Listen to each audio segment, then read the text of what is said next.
Okay, here's my task, and it's a big one. My business partner asked me to create a thank you print for all the exhibitors at LightBox Expo, and even though I've been an artist working in entertainment for the last 20 years, this to me is a very intimidating task because the artists that table at LightBox Expo are many of the world's absolute best of the best, and the last thing I want to do is to give them a print where they look at it and they don't really like it, or even worse, they laugh at how bad it is. I know this is silly, but those are real thoughts that many artists might have. So what should this painting be about? The idea behind it is that this is an intelligent, fantastical creature. It's all alone because that's how many of us feel. Many artists work alone for the majority of their careers, especially if they're freelancers. But the creature is holding a little box of light that gives the sense of immense potential. Soon, something great is about to happen, and our little creature friend will not be alone anymore. LightBox Expo is the place to go to meet the artists behind your favorite movies, games, illustrations, and animations, so the image should definitely be inspiring, just like how all the exhibitors' artworks are so inspiring.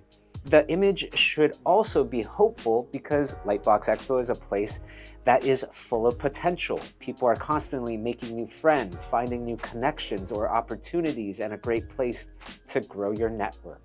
Now let me explain the setup here a little bit. The image on the bottom left-hand side is a photo that inspired this idea in the first place. It's important to note that I'm not looking to copy the image in any way. The shape of the mushroom or the lighting setup, I'm not really paying attention to any of that. I'm more looking to have this image in the corner for inspiration for my own creation. Now, the image on the top left-hand corner was a small, quick sketch that I did initially. Many times I do a quick sketch with the expectations that this is not the final sketch. This is an opportunity for me to explore the idea, the various elements that make up the idea, and it's an opportunity for me to find the challenging aspects of the idea, stumble through them, and understand them before painting the final version. From here, I start to block in different elements. I tend to use a solid color for this step. When choosing the colors for this block-in stage, it's important to take into consideration the color of light and the general lighting setup. Colors are affected by light. In other words, I would never use white to paint a white shirt at night. Rarely I would use white to paint a white shirt in the daytime. Or just like how I'm using a relatively dark green to represent the light colored fur on this creature, because the light colored fur is being observed at night. And of course, shadows at night can get very, very dark, and the color of the shadows at night can be quite similar. That's why in this case, it would make sense for me to paint in all of the shadows everywhere all at once. Now, in the beginning, I suggest to paint from far away or zoomed out.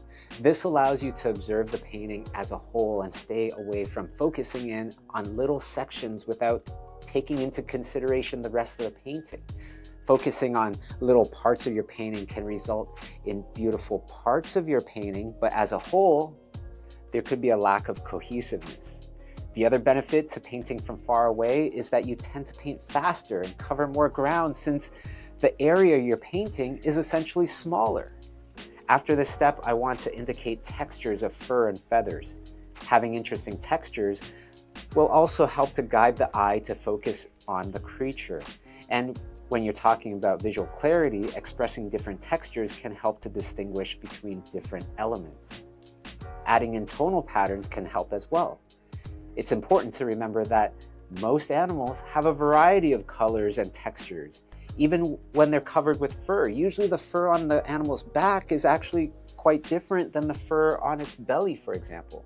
This is a very personal piece, so I wanted it to reflect the things that we've all been going through. We've all generally been going through a lot these past few years, so I set this piece at night so that I would have a bit of an eerie feeling and have a feeling of isolation as well. The darkness also helps for the box of light to really stand out. And then it's all about adding in the details. Now I have to say that throughout doing this painting, I found myself thinking back to a digital painting course that I took called Painting with Light and Color with Tonko House. Now, one of the cool things about this course is that you learn how to paint scenes with different lighting scenarios. And you also learn how to paint out of your imagination. The two instructors, Robert Kondo and Daisu Tsutsumi, are both Emmy Award-winning and Oscar-nominated artists that have worked on such things as Ratatouille, Toy Story 3, and so much more. Go to Schoolism and check it out.